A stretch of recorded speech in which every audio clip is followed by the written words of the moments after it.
Seja bem-vinda, seja bem-vindo. Você está no Orla Play e acompanha a partir de agora mais uma edição do Debate na Redação. Excepcionalmente, eu vou conduzir os trabalhos, eu sou Marco Santana, uma tarefa muito difícil, que é substituir Altair de Marco, que hoje retirou-se uma folga. E aqui na redação eu recebo o meu companheiro Fernando Chagas, nosso comentarista. Fernando, boa tarde. Boa tarde, alô amigos, um abraço a todos, especial aos ouvintes e aos internautas. Também acompanha a nossa transmissão aqui o diretor de redação do Jornal da Orla, jornalista Edson Carpentieri. O Edson que já quis antecipar o início do programa. Edson, boa tarde. Boa tarde a todos, eu não sabia que estava no ar já, perdão a todos que nos acompanham aí. Estava ansioso. É um jogador que já quer começar o jogo antes do aquecimento. E também agradecer demais a participação, a presença aqui na redação do Jornal da Orla, o médico Márcio Aurélio Soares. Márcio, obrigado por participar, seja bem-vindo. Muito obrigado, Marcos Santana, pelo convite. Já me sinto em casa aqui no Jornal da Orla, né, como colunista, que eu tenho esse privilégio de escrever minhas colunas de saúde e sociedade aqui no nosso jornal. Um abraço para o Fernando Chagas, meu amigo Edson Carpentieri, e o pessoal da produção aqui também, o Matheus, o Reinaldo e a Bárbara, que fazem aqui os bastidores, que faz isso tudo acontecer. Prazer. Exatamente. Márcio, e hoje, amanhã dessa terça-feira, começou quente em Guarujá, uma operação da Polícia Federal, dando sequência à segunda fase da Operação NACAR, que apura possíveis desvios de recursos públicos na saúde e educação em Guarujá. E agora à tarde, chegou a informação de que o desembargador federal Nino Oliveira Toldo, do Tribunal Regional Federal da Terceira Região, determinou o afastamento imediato do prefeito de Guarujá, Walter Suman. Quer dizer, está tirando Suman do cargo. Eu queria primeiro ouvir o Fernando Chagas. Chagas, além de ter um impacto muito grande no cenário político, não só de Guarujá, mas da região, essa decisão do desembargador vai gerar muita polêmica, né? muito debate. Né? Principalmente no campo jurídico. No campo jurídico, o entendimento que tem majoritariamente dos tribunais é que uma pessoa qualquer, um político eleito, ele só pode ser afastado se houver um indício, uma evidência muito grande do cometimento de uma infração, normalmente improbidade administrativa. No caso de crime de responsabilidade, seria a Câmara. Para ser afastado pelo tribunal, tem que ter uma evidência muito grande. Como não houve essa fundamentação ainda passada para a imprensa, com certeza, no despacho do juiz, deve ser um despacho liminar, deve ter uma boa fundamentação. Eu entendo que toda vez que um eleito, seja qualquer pessoa eleita, ela tem a legitimidade do povo para ela sair, independentemente se amanhã depois será apurado que ele realmente cometeu crime, afastá-lo liminarmente com uma decisão monocrática é sempre muito ruim para o funcionamento das instituições. Agora, isso não afasta de ele realmente ter cometido o crime, ou não é nem crime, infração administrativa, de improbidade administrativa. Isso vai no decorrer. Agora, pelo lado político, independentemente dele ter cometido ou não ter cometido, pode ser até depois voltar ao cargo, politicamente arranha bastante a imagem do político. É isso, Márcio, independentemente de não haver uma decisão, o estrago político em Guarujá já está feito, né? Ainda está feito por hoje, né? A Polícia Federal já apontou indícios fortes e o prendeu por 3, 4 dias. A gente fica muito triste, né? Triste que eu já tive a oportunidade por um curto período, mas de trabalharmos juntos lá no Guarujá. Triste porque é um médico, uma pessoa que foi formada, educada para cuidar das pessoas e salvar as pessoas, né? E triste pela família dele, pela sociedade do Guarujá, porque lamentável, porque no momento em que a política é tão criminalizada, né? Que as pessoas, você fala assim, olha, vamos conversar sobre política, que é o destino do nosso povo, né? Destino da nossa nação. Não, mas só tem bandido, porque aí você vem um senso comum, né, de igualar as pessoas. Se você entrou na política, você vai com interesse próprio, por vaidade, por ganância. E aí, quando você pega dinheiro na cueca, você criminaliza todos aqueles que gostam de política e gostam de discutir o destino da nossa cidade, da nossa nação, né? Edson, o Walter Suman foi um prefeito bem eleito, reeleito, e vinha sendo bem avaliado pela população. E como é que fica agora a imagem dele diante essa segunda fase da operação da Polícia Federal? Bem, o sentimento, eu acho que é o que o Márcio falou, é de tristeza, porque é um médico, um profissional que se formou para salvar vidas, está na política com um objetivo ainda maior de atuar, ter uma atuação bastante social, de melhorar a situação da população do Guarujá. Eu, sinceramente, espero que ele prove a inocência dele, enfim, que ele seja inocente, né? Porque é muito triste a gente ter esse tipo, é uma bofetada no rosto do cidadão do Guarujá e de todos aqueles que sonham com um país melhor, que sonham com justiça social, né? E é ruim para a própria classe política, né? Porque se torna uma decepção muito grande. Então vamos aguardar. Eu acho que a gente não pode nunca fazer pré-julgamento, porque amanhã ou depois se prova que não é bem assim.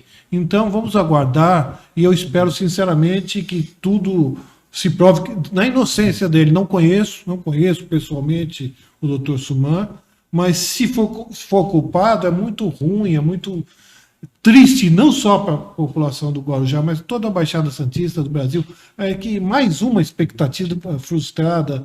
O Brasil não merece isso, não. E tem um ponto que o Márcio tocou que é muito importante. Nós vamos entrar num período eleitoral. Eu acredito que nesse período eleitoral nós vamos ter muitas ações desse tipo. Não estou discutindo se cometeu ou não cometeu um crime, uma infração de improbidade administrativa, um crime de responsabilidade. Nesse período eleitoral, principalmente na disputa pela presidência, eu vejo que vai haver os órgãos de controle, os órgãos de fiscalização, eles vão atuar bastante, porque há, aparentemente, vamos dizer aparentemente, vamos dizer, um domínio da presidência da República sobre esses órgãos o aparelhamento. Sim. O aparelhamento, porque aí acontece o que o Márcio falou, coloca todo mundo. Política não presta, aí nós corremos o risco, de novo, de discutir a corrupção, o bem contra o mal, quando Sim. Nós devemos, no meu modo de entender, Carpentieri, nós temos que discutir emprego, renda e fome. Mas sabe o que acontece, Chagas, doutor Márcio, Marco? O ser humano é complicado, é muito falho, né? Nós temos muitas deficiências. É um filme que me marcou muito, que mostra assim, essa realidade, não só do Brasil, mas do mundo, é O Advogado do Diabo, em que quando o sujeito começa a ter poder, ele é seduzido. Se ele não tiver uma base muito, mas muito forte, moral e espiritual, ele vai ceder. Você vê aqui o próprio Lula, agora, usou aí o relógio de 84 mil reais. Você vai dar um spoiler. Você vai dar um spoiler agora, porque eu vou pedir auxílio do Reinaldo Albino para mostrar agora para nós aqui a frase do dia.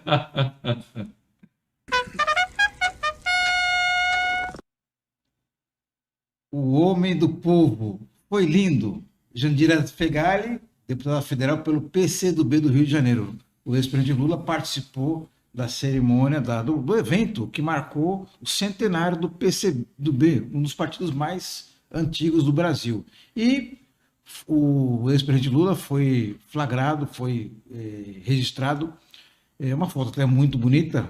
Reinaldo, por favor, coloca de novo. É uma foto registrada pelo repórter fotográfico Ricardo Stucker, o Ricardo oficial do ex-presidente Lula, que mostra ele saudando o povo.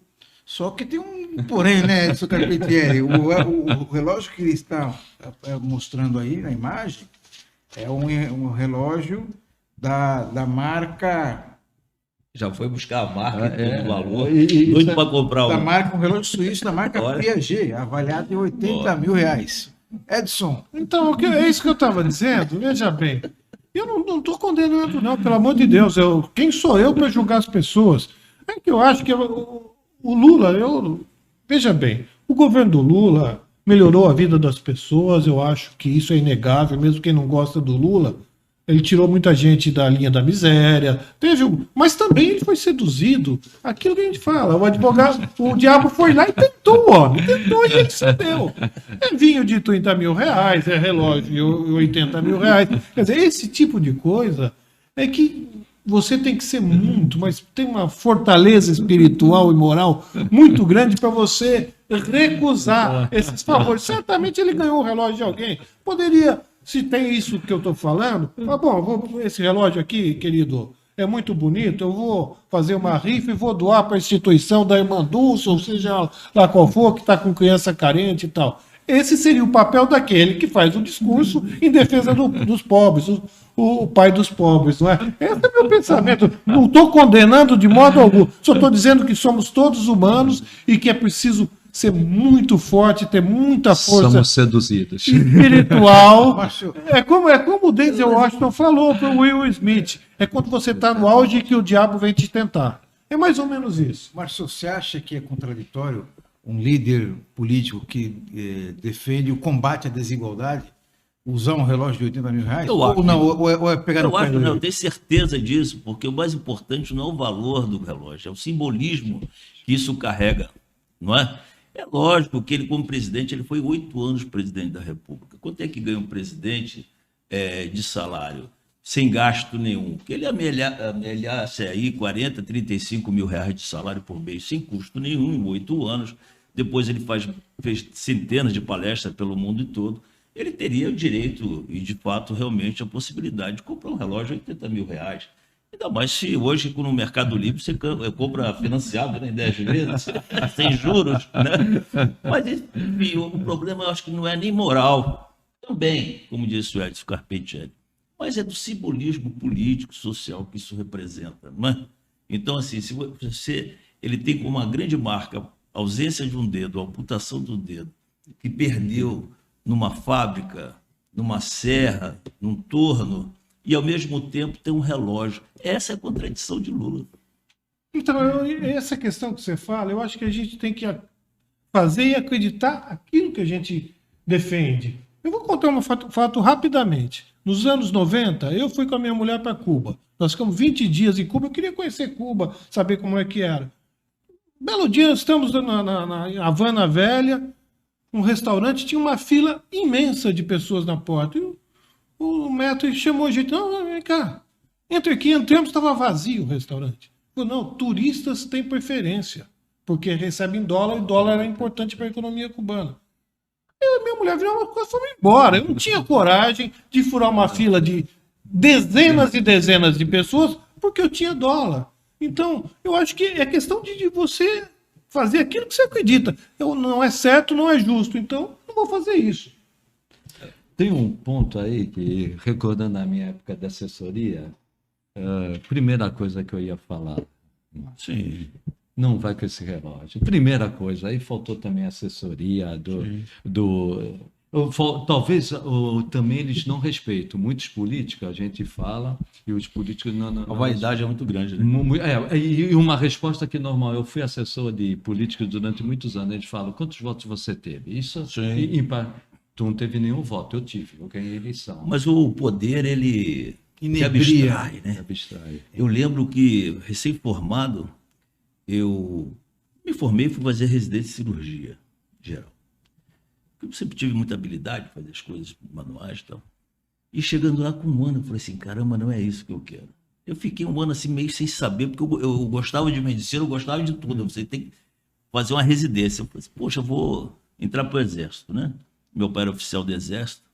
Então me formei lá, tenente médico, servi lá na Policlínica Militar da Praia Vermelha e no IME, Instituto Militar de Engenharia, lá no Rio de Janeiro.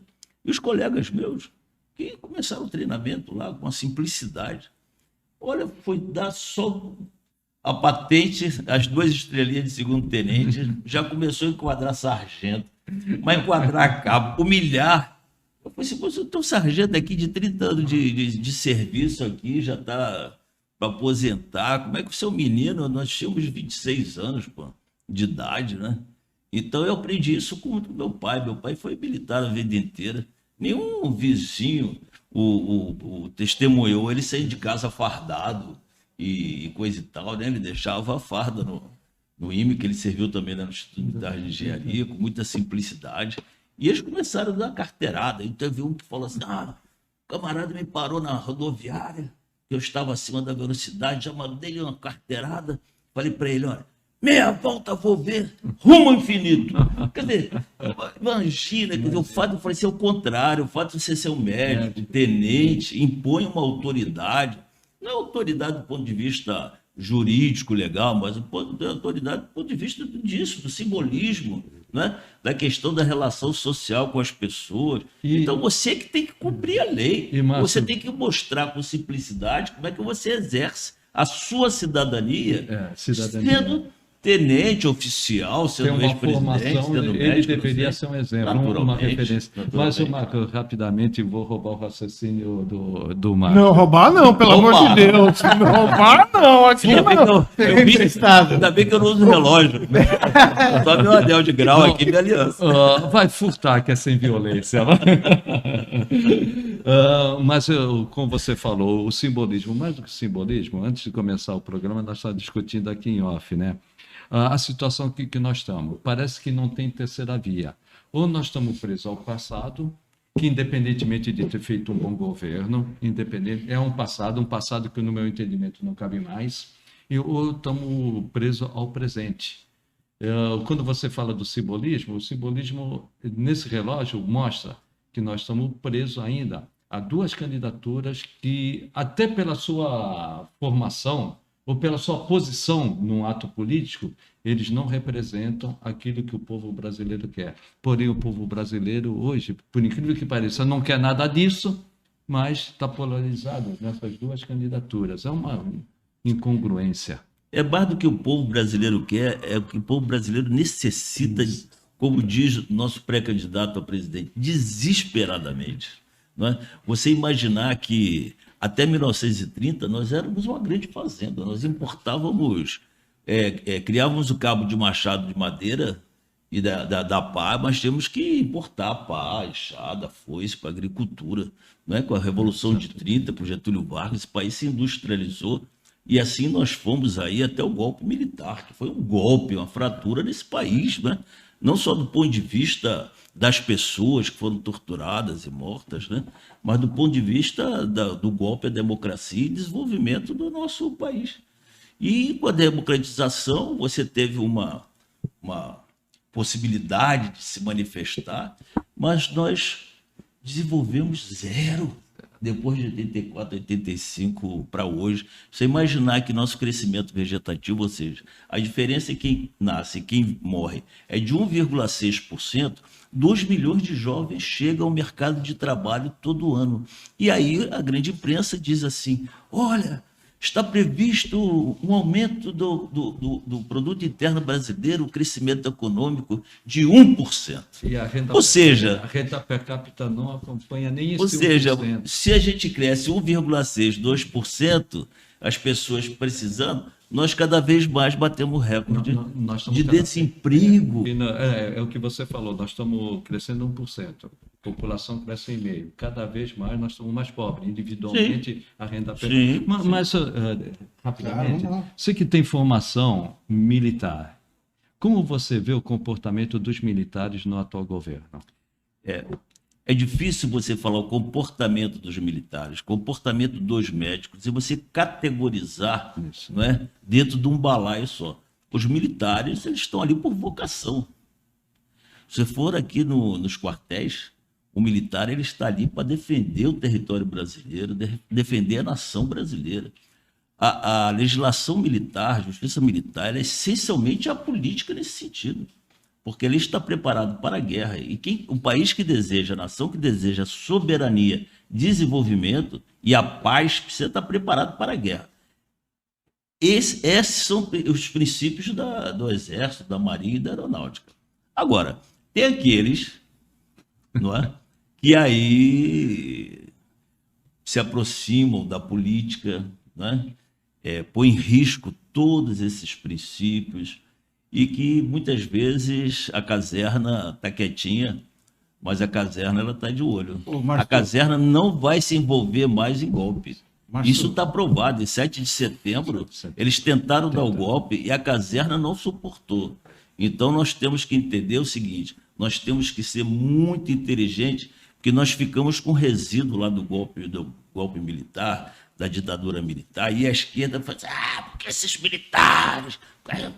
Não, nós temos que entender a filosofia, os princípios das Forças Armadas, para que elas realmente defendam as necessidades e interesses do país, da Mas só você está se referindo a uma parcela específica dos militares, que logicamente não dá para colocar no balaio, que são os integrantes chamados PMB, Partido Militar da Boquinha. Hoje temos cerca de 3 mil militares e cargos de confiança mais do que na dos ditadura. ministérios, que o prejuízo que eles provocam é o seguinte, que eles ocupam cargos que deveriam ser ocupados por técnicos, e estão ali apenas ali pelo salário, pela famosa boquinha. Né?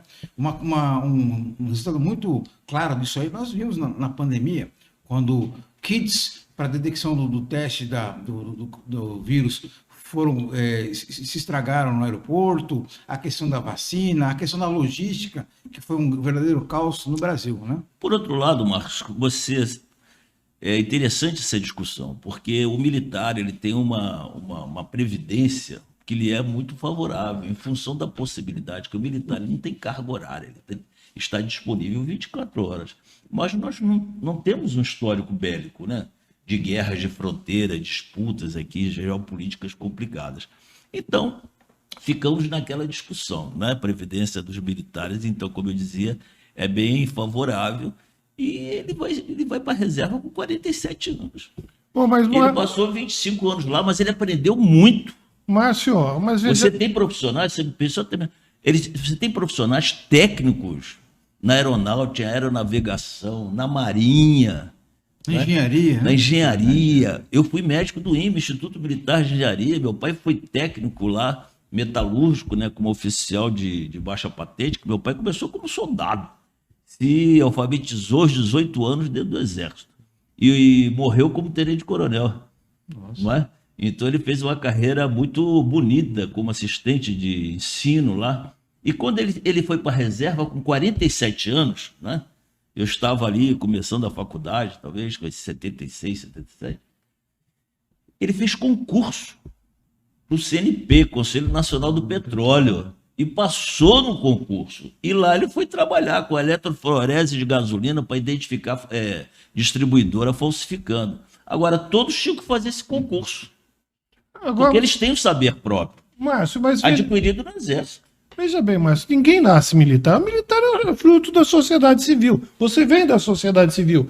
E todas as categorias. O militar tem um partido, tem os que querem boquinha. Mas isso faz parte de todas as atividades humanas. Tem jornalista bom, tem jornalista malandro, tem médico bom, tem médico malandro, tem juiz bom, tem juiz malandro. Todas as atividades humanas tem aquele que é bom e aquele que é ruim. O problema é quando o malandro está no poder, né? Mas aí geralmente são os malandros que chegam ao poder. Para evitar que malandro chegue ao poder, o cidadão tem que votar devidamente. E agora o Chagas falou da polarização na eleição federal, mas temos um cenário bem diferente na eleição estadual. E nós vamos mostrar agora a pesquisa Real Time Big Data, divulgada hoje. Reinaldo, temos aqui o primeiro turno. Esse é o primeiro turno, 4 cenários distintos.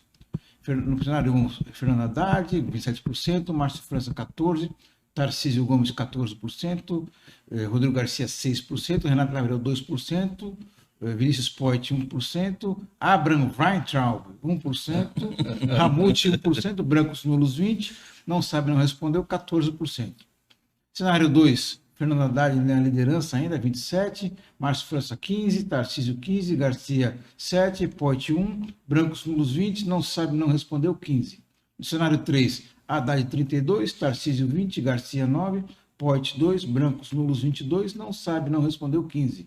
No cenário 4, França, 29%, Tarcísio, 17%, Garcia, 9%, Poit, 2%, Brancos e Nulos, 24%, não sabe, não respondeu, 19%. Antes de eu pedir para vocês comentarem o resultado dessa pesquisa, eu vou registrar aqui a participação remota do titular desse programa aqui, que é o Alto R. de Marco, que está acompanhando a gente de São Paulo, Ele diz o seguinte: o programa está tão bom que eu estou com medo de ninguém sentir a minha falta. Muito pelo contrário, Altair de Marco, volte amanhã. Grande O perigo abraço. do Altair. indivíduo faltar é esse. né? Chagas, vemos aí 4 cenários, mas ainda assim vemos a liderança do Fernando Haddad e temos outros 3 candidatos disputando o que seria a segunda vaga para o segundo turno, é isso? Isso, eu pegaria o primeiro cenário, se puder colocar de novo, porque senão não consigo. Primeiro cenário, eu acredito no primeiro ou no terceiro cenário. De qualquer forma, eu vejo que o Haddad vai para o segundo turno. Não quer dizer que ele vai ganhar a eleição. O Haddad eu vejo que vai para o segundo turno. Tanto é que ele se mantém estável em qualquer cenário. Ele tem mais dificuldade no cenário 2. Mas eu aposto ou no cenário 1, com o França, ou no cenário 3. Se eu fosse apostar entre 1 e 3, discordando do Marcos, com o seu pensamento dele, a tendência de ir para o cenário 3. O Haddad vai para o segundo turno, e aí eu viria, apesar dos 20% do Tarcísio e os 9% do Garcia, eu vejo que o Garcia tem um grande potencial de crescimento, simplesmente por um fato: ele tem a caneta na mão. O Edson Carpentieri, quando o Chagas disse que eu discordo dele, que eu acho que dificilmente o Márcio França ele vai deixar de participar dessa eleição, apesar de toda a sedução do PT para que ele saia ao Senado, um candidato que aparece com essa quantidade de intenção de voto que mostram as pesquisas, eu acho que dificilmente ele deixaria de participar. E a gente vê no cenário 3 que ele saindo, Márcio França saindo, o Tarcísio Gomes de Freitas, ele consegue subir bastante na preferência do eleitorado. Eu queria a sua análise com relação a esse cenário. Bem, eu acho que o segundo turno nós teremos o Haddad, que está no segundo turno, a não ser que ocorra um fato absurdo, um acaso, um grande escândalo, enfim. Fora disso, o Haddad está no segundo turno. E a dúvida é saber se vai o Tarcísio ou o Garcia, que será o governador a partir do dia 3 agora, com a renúncia do Dória. Eu acredito, vai ser muito difícil, a briga vai ser muito boa, e eu acho que quem chegar na frente vai ser por 2%, 3% para disputar o segundo turno com o Haddad. E olha, hoje eu acho que é difícil, mas ali, se fala, você tem R$1 para botar no Tarcísio ou no Garcia, eu colocaria no Garcia, mas olha, com risco de perder, porque essa briga vai ser muito boa, o Tarcísio com o Garcia, porque o Tarcísio vai dar os votos do Bolsonaro. E o Bolsonaro tem pelo menos 25%. Então vai ser complicado, porque o Garcia vai ser governador, vai ter o apoio de quase 500 prefeitos, não é pouca coisa, tem verba para gastar, para viabilizar para os prefeitos, então tem a caneta, como disse o Chagas. Então uma briga, vai ser emocionante essa disputa para governador em São Paulo. Márcio, nas pesquisas anteriores, quando se perguntava para o eleitor em quem você vai votar, ele falava Tarcísio 5%. Agora, se perguntavam para ele, Tarcísio apoiado por Bolsonaro, iam para 17% até 19% de acordo com o índice de pesquisa. Eu queria que você falasse para a gente da capacidade como cabo eleitoral, não só do presidente Bolsonaro, mas também do ex-presidente Lula. Sim, olha, eu não sou afeito a apostas e a jogo, mas eu sei que quanto mais risco, mais possibilidade você tem de ter um retorno financeiro, não é isso? Então eu vou fazer uma aposta e vou ganhar de vocês. Porque essas previsões aqui, de especialistas, né, eu não acredito nelas nem um pouco, em nenhuma medida. Essas pesquisas, para mim, isso aí eu não conheço, eu não tenho conhecimento de algum país, de algum lugar que tenha tanta pesquisa eleitoral, porque isso aí custava uma fortuna, agora é banalizado, né? São vários institutos de pesquisa diferentes, que a maioria deles... Mas custa caro, viu? Então, mas a maioria deles voltada aí financiada pelo mercado financeiro, né? E, na verdade, a pesquisa, mesmo, não estou discutindo a seriedade dela, estou discutindo a interpretação que eu faço delas, né? Então, ela é uma fotografia, né? E a eleição é um filme. Você já assistiu, certamente vocês gostam de assistir um bom filme, se o final for igual ao início do filme, e a construção, né, da temática do roteiro do filme, você vai dizer, poxa, que filme insosso, né? Então, quanto mais imprevisível for o final desse filme, mais fantástico e mais vai aprender a sua atenção. Agora, eu te pergunto, olha, eu adoro política, eu me envolvo na política, discuto política desde o 2º ano de faculdade, lá em 70 e pouco. E quem é Poit? É o Vinícius Poit, do Partido Novo. Quem é Tarcísio? Quem é? Tem um outro ali, Ramute. Olha, quantos eleitores tem em São Paulo? Vamos raciocinar. Quantos eleitores tem em São Paulo? 2 milhões de eleitores? Não, tem mais. 7 milhões de eleitores. Então, 1% desses eleitores conhece o Ramute. Eu não conheço. Pode ser também. 2% Ele conhece na o Poit. Mas, na redação que ninguém vai conhecer. mas qual é a aposta que você vai fazer? Não, aposta é que isso está errado. Olha, como é que o indivíduo, o Haddad, é um acadêmico, né? Um cara consistente, tem conteúdo no seu discurso, nas suas teses, professor universitário, foi o poste do Lula. Não ganhou na reeleição, no auge do PT, do Lula, com a Dilma no poder, em nenhuma urna. E ninguém fez essa previsão. Mas aí Ninguém fez essa previsão. É o segredo Quem é da Tarcísio? Nem aqui em São Paulo morava. Como é que a população, 30% da população, vai lembrar de Tarcísio? Então, a manipulação. Mas aí também... Olha, o Marcos Santana está indicando o Fernando Chagas para ser governador. Se é o Marcos Santana, então não está falando dos padrinhos. Mas aí, Márcio, aí a questão é política. Eu posso ser um excelente acadêmico, mas um péssimo comunicador em política. Então ele melhorou agora a questão da capacidade dele, organizativa e administrativa do Haddad? Não, não o Haddad... Mas o Lula acabou de ser solto, ficou 2 anos na cadeia. O Haddad, independentemente de pesquisa, tem 30%. Olha, é o eleitorado do o meu partido, vocês sabem, eu sou do PDT, Partido Democrático Trabalhista, fundado em 1980 por Leonel Brizola, como legado de Getúlio Vargas, de Jango, de Abdias Nascimento, enfim. Nós temos já lançado nossa pré-candidatura ao governo do Estado, que é o ex-prefeito Elvis César, da cidade de Santana de Parnaíba, um menino jovem, 40 e poucos anos, ficou lá como é o prefeito, 8 anos, recebeu todos os prêmios, especialmente na área da educação. Muito bem avaliado, fez o seu sucessor, tem uma ascendência muito grande política naquela região da Grande São Paulo, do Vale do Paraíba ali, e, enfim. Mas nós nos apresentamos, nós não estamos presentes sequer nessa pesquisa. Nos dê oportunidade com o nosso pré-candidato, e aqui não é retórica de quem está fazendo campanha política. Não. É legítimo. Mas não é legítimo. É legítimo. Dê uma oportunidade de um debate e apresentar um projeto consistente para esse país, para esse Estado, para o PDT, que nós vamos ganhar a presidência do Brasil e o governo do Estado. O único pré-candidato ao governo do país que apresentou há 2 anos, quase 3, um projeto de governo no seu livro.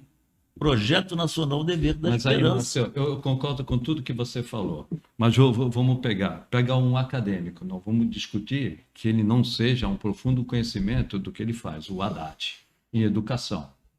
Aí você pega o Bolsonaro, que não é uma pessoa que a gente pode dizer que seja culturalmente um intelectual. Um intelectual. Vão para os dois para as urnas e quem ganha? Quem ganha é o Bolsonaro. Mas o Lula intelectualmente também não pode dizer que ele seja um acadêmico. Outro também. Agora, E a política, ela não leva em consideração, muitas vezes, a capacidade da pessoa administrar. Leva aquele que empolga mais. Sim, mas aqui você está falando como técnico, como cientista político, que é a sua profissão, sua participação aqui. Eu estou falando como cidadão presidente do PDT de Santos. E eu acredito que a gente tem que transformar a possibilidade das pessoas encararem a política de uma forma diferente. Concordo. Eu não posso imaginar, né, com 63 anos, 40 anos de militância, filho de Getúlio, mais uma vez, vocês me perdoem aqui, eu vou citar mais uma vez meu pai, que é minha referência, filho de Getúlio, afilhado de batismo de Getúlio Vargas, militar, gaúcho, né, e brisolista, né, que a gente não tem a capacidade, que esse país tenha regredido tanto. E a culpa é da minha geração, que lutou lá. Em 84 eu estava lá na Presidente Vargas, em 79 eu estava lá tentando reconstruir a Uni, em 79, dos estudantes, né? Então não é possível imaginar que nós voltamos para o mesmo ponto de partida. Nós regredimos. E o pior do regredir, as instituições foram muito abaladas, as instituições da República. Mas você falou de ser cientista político, o Marcos, o Carpentier me acompanhou há muito tempo. Eu nunca imaginei que nós teríamos o Bolsonaro como presidente. Eu ainda resistia, as pesquisas mostrando, eu ainda resistia que ele seria. E foi. Ninguém imaginava. Por este aquele Ninguém motivo. imaginava. Aí eu concordo plenamente com você. Nós falhamos. O nosso sistema eleitoral falhou. Agora, você imaginar que nós somos uma cidade privilegiada. Né? Moraes Santos, olha, eu nasci e fui formado no Rio de Janeiro. Fui para o interior de Minas, me interiorizei em 86 para fazer medicina, saúde geral comunitária. Fui do Exército lá no Rio, depois fui para Minas. Estou aqui desde 1990. Convidado pelo nosso querido, saudoso ex-prefeito Davi Capistrano. Isso aqui, rapaz, morar aqui é um privilégio. Eu ainda eu sou mais privilegiado ainda, porque eu moro na Vila Belmiro, né? Que é a vila mais famosa do mundo, a um passo do centro da cidade, a um passo da praia, do comércio, tudo. Eu amo onde eu vivo, mas 1/3 da nossa população ganha menos de R$500 por mês. Aqui em Santos. E quando você tirou isso? No site do IBGE. Vai lá, IBGE/cidade/Santos. Você vai ver isso.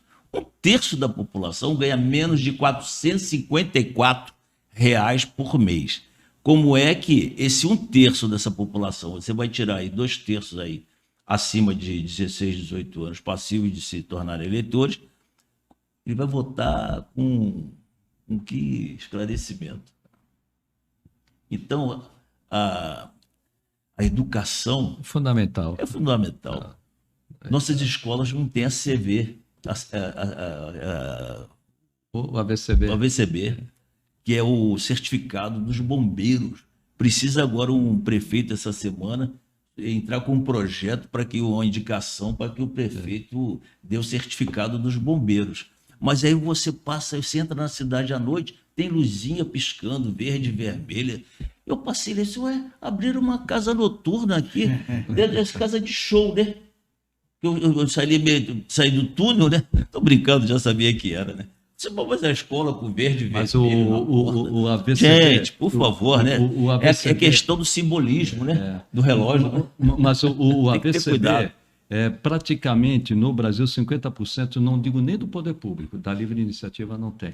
Mas aí nós exigimos aqui da iniciativa privada aqui, né? Mas você não abre um estabelecimento... Não, hoje está diferente. Um restaurante... Não, até 300 metros, Márcio, não precisa da AVCB. Olha, especialmente depois do acidente Está praticamente isso. Por isso houve uma legislação no município até 300 metros, porque se você, depois do que houve em Santa Maria, praticamente você não consegue... Mas a escola tem quanto? Tem 3 mil metros, não tem 300 metros. Né? Não, a escola é muito difícil devido à situação, porque são escolas muito antigas. No centro da cidade, se você for exigir o AVCB no centro da cidade, você fecha ela todinha. Quando eu digo todinha, você entendeu? Prédios. Sim, mas que tem uma segurança a mais, né? Não, a segurança... E que você dê uma satisfação para a sociedade, não, a segurança, para a população. Não, a segurança, a AVS. Quando eu digo a gente, porque eu sou da prefeitura, essa é a minha área. AVS. Falei com a pessoa certa, então. AVS. Uma maneira de você conseguir, senão a cidade fecha. Não só Santos, qualquer uma. É o AVS. E depois de Santa Maria, né, Márcio? Sim. Esse aí é outro assunto que, se deixar, a gente fica... Se você me permite, só 30 segundos. Existe um índice de desenvolvimento da educação básica, que é o IDEB. Aqui em Santos, nós não atingimos nem o mínimo exigido pelo Ministério da Educação. Está lá no site, IBGE/cidade/Santos/educação. Nós não atingimos nem o mínimo, nem do 1º ao 5º, ao 4º, nem do 5º ao 9º ano. Então, como é que a gente vai imaginar que a gente vai construir Márcio, um futuro estamos melhor para falando de nossa educação cidade? e o meme do dia tem a ver com educação. Vou pedir para o Reinaldo Albino colocar o meme do dia.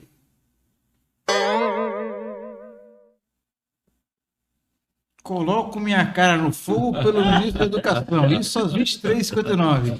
Meia-noite. Eu quero saber quem foi o médico que fez esse curativo aí, quero- tapando o nariz do homem. Não, e Eu ele quero teve saber se- internado ontem, né? Ontem ele Foi. teve internado. Eu quero saber se ele passou óleo de peroba aí para ficar dessa maneira aí. Edson Carpentieri. Política é assim, isso para mim já é a coisa mais natural do mundo. Político falar uma coisa em pé e sentado já falar outra. É inacreditável. Você veja a descriminalização, né, da política. Nós somos pessoas diferenciadas, temos uma possibilidade de ter uma visão mais crítica, né? E imagina as pessoas comuns. Né? Agora imagina o seguinte, vocês que são jornalistas, tem um jornal de 50 anos na cidade, deve ser uma dificuldade catar deputado federal estadual para dar uma entrevista, né, durante o mandato, né? Porque você não vê um deputado estadual aqui participar do debate das questões do dia a dia da cidade. E quando você vê algum deputado federal, é ele trazendo verba para isso, para aquilo, como se fosse um agente financeiro, né? Essa é a através grande de distorção. emendas e tal. Olha, eu acho lamentável que o indivíduo se utilize de um mandato de tamanha importância no estado mais importante, não é? Numa cidade com a sua base eleitoral, como Santos, como a região metropolitana da Baixada Essa é a grande Santista, distorção que nós e não temos tem na a representação. vontade e a paixão de participar. Agora, o que da mais vida me política da impressiona cidade. nisso tudo, faça chuva, eu sei que talvez de novo ele não concorde comigo. Faça chuva ou faça sol, ele tem os 25%. Quando eu digo ele, o Bolsonaro, ele tem os 25%.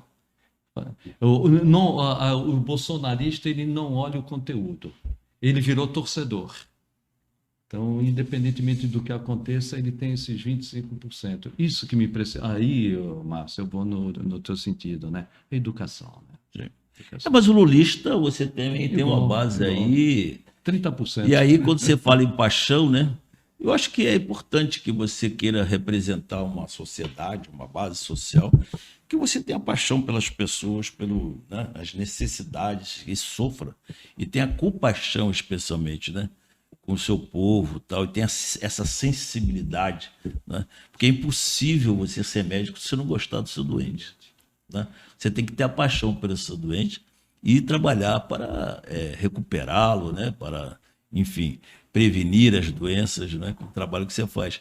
E a política é a mesma coisa. Agora, se o indivíduo, se ele tivesse uma paixão vinculada aos interesses dele, à sua ganância e à sua vaidade, né? Então a gente tem que não só fazer com alegria, com compaixão, mas a gente precisa ter um discurso consistente e ter interesse, ter conteúdo para você justificar o seu discurso em benefício das pessoas. Olha, eu só vou discordar do Chagas de uma coisa. Eu tenho sérias dúvidas se é só educação. Eu acho que educação é um componente, mas não é o único e nem o principal. Porque o que eu vejo e eu acompanho o mundo, a extrema-direita, pessoas com pensamento de Bolsonaro muito fortes em países onde a educação é forte. Alemanha, Sim. Reino Unido, que as pessoas têm...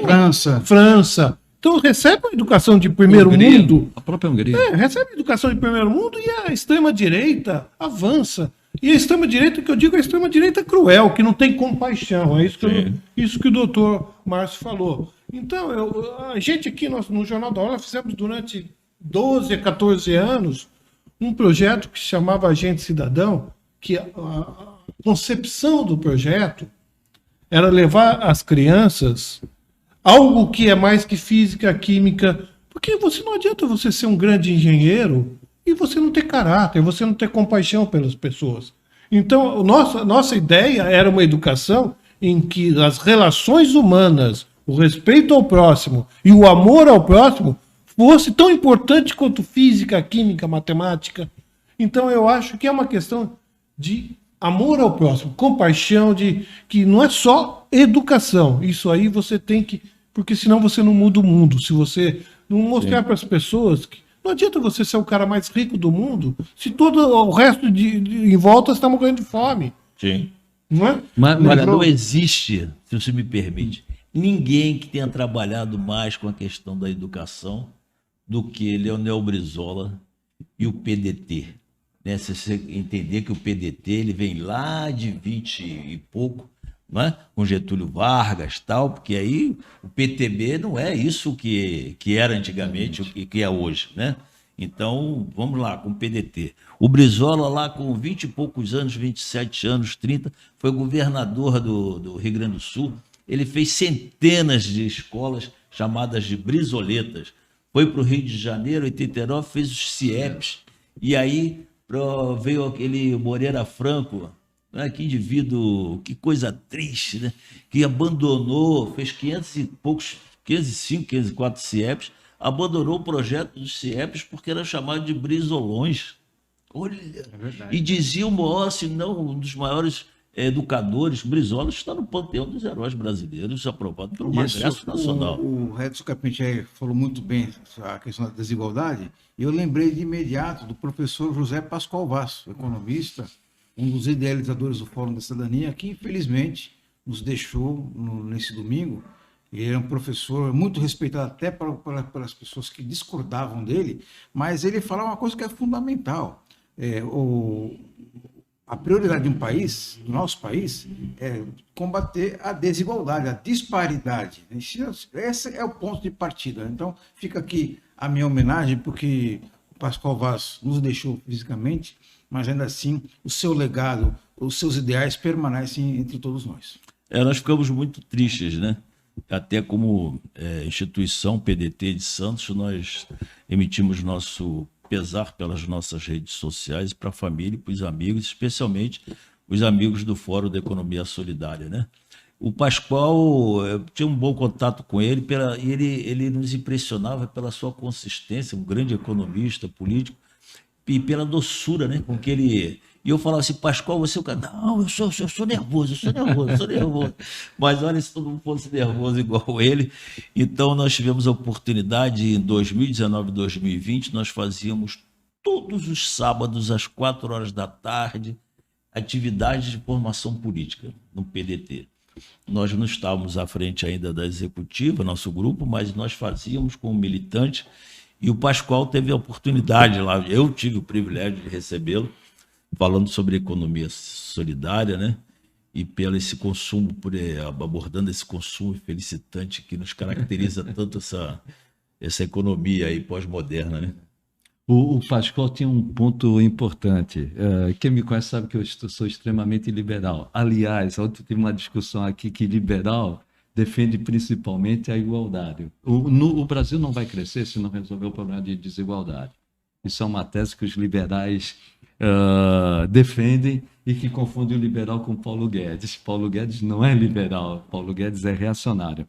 Mas eu trabalhei durante um ano com o Pascoal na prefeitura, ele foi secretário de Finanças. A gente discordava muito em pensamento, mas ele era extremamente democrático. Inclusive eu fui chefe no período dele, depois eu saí, tirei licença sem remuneração e fui trabalhar na Livre Iniciativa. Nesse um ano, a gente discutia com o Pascoal, discutia conceitualmente. Sim. Ele me colocou como chefe da sessão.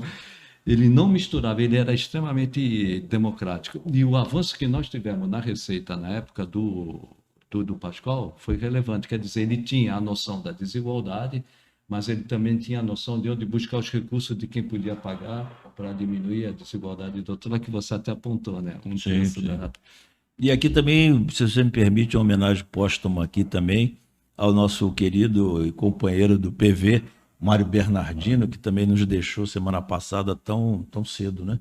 E foi uma pessoa importante aqui na política de Santos, pela sua capacidade de conciliação, de articulação e de criar pontes com as pessoas também. E nosso vizinho, fundador da Associação dos Moradores da Vila Belmiro, e foi também uma tristeza muito grande. Eu só queria falar do Pascoal Vaz, que eu definiria como um humanista. Acima de qualquer outra coisa, um humanista. Uma pessoa que gostava de gente, que gostava de ajudar as pessoas, de compartilhar amor com as pessoas. e que o Dr. Márcio definiu muito bem como um doce de pessoa. Aquele doce, às vezes era ranzinza, tudo, mas o coração dele, a alma dele era extremamente doce e nos fazia, passava bondade, passava amor, que eu acho que é a coisa mais, a razão principal da nossa existência nesse planeta, não é?